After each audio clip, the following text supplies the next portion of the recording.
we do everything for our kids, they won't learn from that experience. So the caddying experience kind of, it gives a little bit, but they still have that freedom as long as we let them have it.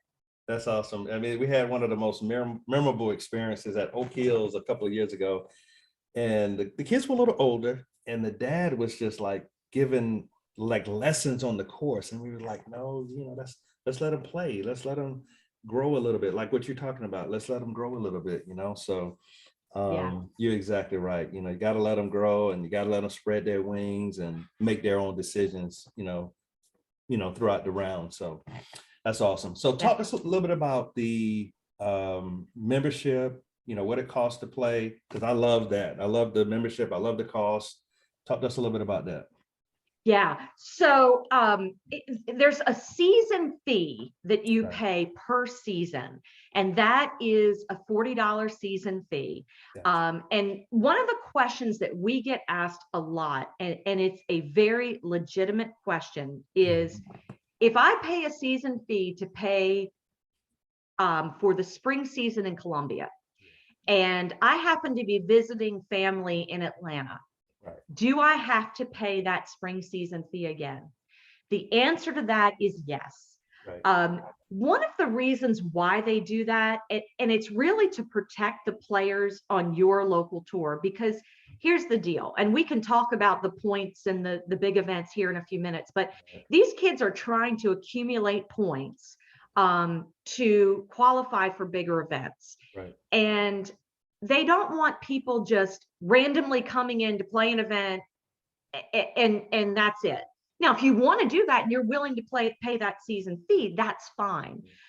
But it just kind of keeps that in check. That makes sense.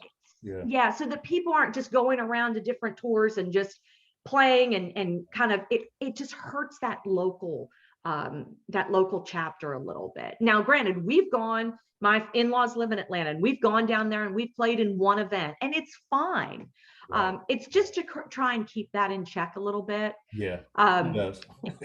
Yeah, it does. And it's one of those things, as parents, we're like, oh, but as tour directors, we get it. And we get the mentality behind it.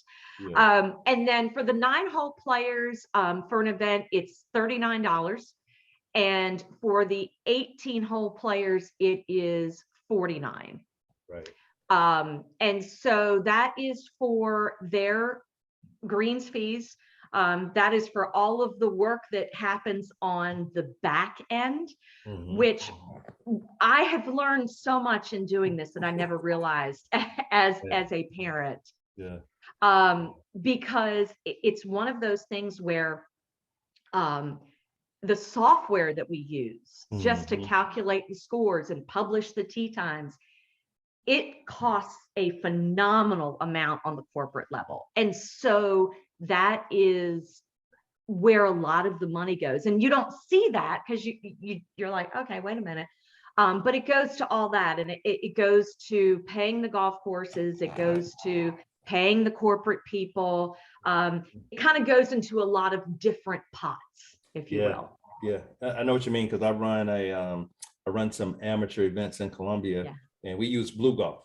And Blue Golf, there's a fee associated with Blue Golf, so you have to add in those fees, or you're going to be the one left to pay it. So you got to take care of that. So appreciate you covering that. So who would you say, in your opinion, why is U.S. Kids a good fit for juniors?